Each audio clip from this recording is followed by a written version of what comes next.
Hey guys, Brent Hull talking about bricks today. We're at Colonial Williamsburg. A lot of things we can learn by looking at that amazing brickwork. Come join me.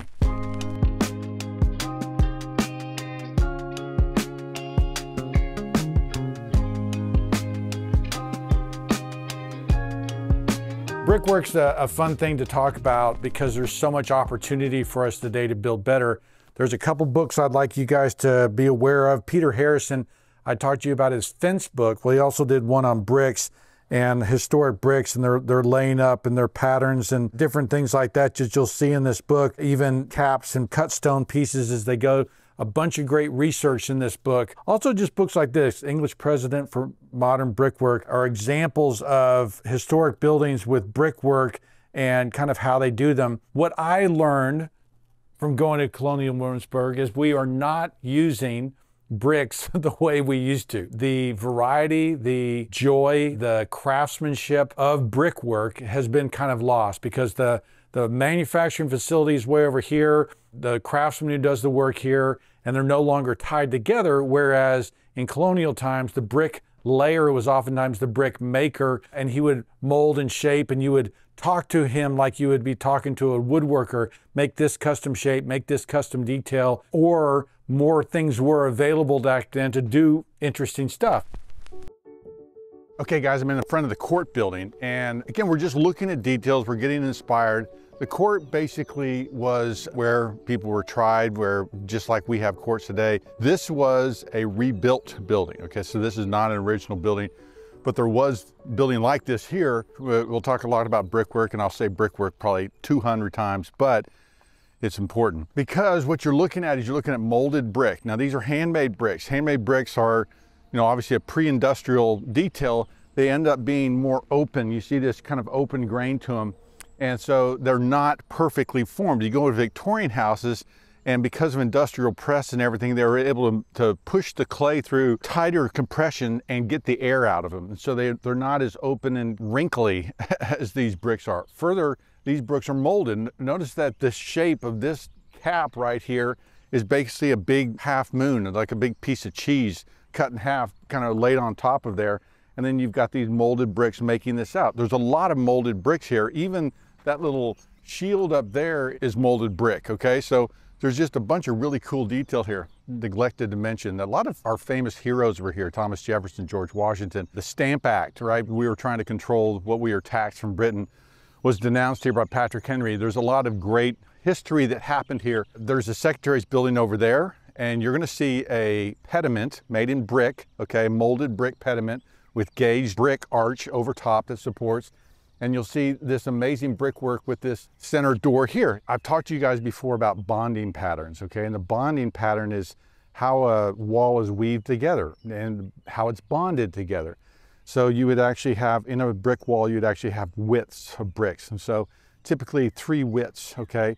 And they would lay that brick together. So you can't just lay one wall up, you've got to bond it together. So it's a firmer, stronger piece. What you're seeing here with the sun reflecting on those little squares is a glazed end, okay? And so this is called a Flemish Bond. And a Flemish Bond, you would have a runner and then a header and then a runner and then a header, right, coming across. Well, what they would do is they would actually fire the ends in the hottest part of the kiln so that they would actually glaze almost like a clay tile. And so you get this reflective nature of that, which is what you're seeing there. So this is a Flemish Bond with the glazed headers. So, and you can actually date those kind of early 1700s is the way it was done. That's really popular. Flemish Bond is this, okay? So you've got a header right here, and then you've got a runner above. So when you go that header, and then you've got the runner underneath, and then you go back to header runner, that's the Flemish Bond, okay? Quinlan Terry, when he did his wall here, shows an example of that, where you've got these 2 bricks this way, and then the bonding brick runs back in there. So it's bonding these two widths of brick together. This brick covers that distance so that there's actually a second brick back there that this covers all the way through, so that whole thing ties together. Now, an English bond that we don't see as much of is when you have a bunch of runners, and it's done a number of different ways, but there'll be a number of rows of runners. Sometimes it's one, but sometimes it's more than one, 4 or 5. And then you've got the headers in a complete row underneath, and then it goes back to the runners, okay? So what's happening is it's 2 different ways of bonding the wall together. It's 2 different ways of locking it together. Now that's really important, okay? Today, most of our buildings are a veneer of brick onto a wood framed wall. The wood framed wall is the structural element. The brick ends up being decorative, for lack of a better word. It's difficult to get sometimes your bricklayer to lay up the Flemish Bond because it's a lot more work. So if you want that brick pattern, we used an English Bond with 5 rows between headers at the house we did in Fort Worth. That was that Colonial Revival kind of Drayton Hall looking house. We used an English Bond there, and it was very important. We used a handmade brick. We used an English Bond, and it really helped the texture of that house really show off. So when I think about Colonial Williamsburg and talk about the craftsmanship, guys, because I talked to you about rubbed bricks there, rubbed bricks were basically softer bricks that they used, and they could actually gauge these openings. And so you'll see that at Colonial Williamsburg. But look at the complexity of what happens is they've got rubbed brick around this opening, a gauged brick arch, and then rubbed bricks on the corner, which are the coining. But look at the work that has to happen to lay out this Flemish Bond properly so that all these headers are in line. When you get over to the side, you actually have a cut header here. So that header has actually been cut in half so that it makes room for the proper layout and the proper spacing of the brick. What this requires, guys, is the math, is the handwork, the laying out, the preparation, the building so that it all looks real pretty. This looks real pretty and organized, and it's built in a way to last for a long time. But there's also a lot of craftsmanship that goes in there that you may not realize how much work is involved there. And then when you go to like the back of the governor's palace with the arched pediment and the carved scrolled bricks that are made into brackets, it's just overwhelming how much work is there and how much craft and skill and training it takes. Quinlan Terry kind of shows his hand, tips his hand on the buildings that he built in Merchant Square at Colonial Williamsburg. You need to go look at them because they fit in so seamlessly, you don't even know that they're new buildings. But to think that they're 10 years old or however old they are, that certainly within the last 15 years they were built, and yet the brickwork that he does, the pediments, the pilasters, and this arched niche that he's got with these little thin pieces of brick, I mean, it's awesome. And so it's encouraging. So I want you guys to go to Colonial Williamsburg, look at the brickwork, look at the variety, look at how it is laid out, look at the molded bricks that make up the water table, look at the rubbed bricks, the gauged bricks, the bonding patterns. There's so much there, but there's great details, great elements we can learn from, all by looking to the past. Let me show you some other details here. What you've also got is not only these glazed headers, which is, you see it here, but you've got a gauged and rubbed brick, okay? Now gauged brick is basically each brick runs across here and it's cut and shaped a little bit differently so that these gaps stay all the same all the way across. And we'll see this kind of header over and over again, and basically supported, because this is a solid masonry wall and I put a hole in it, I've got to support it. And that arch right there, okay, just like a keystone or just like an arch, supports that opening because it comes and bears over on this corner and it supports all that weight above. Got a molded brick water table here, but look at the size of this architrave, okay?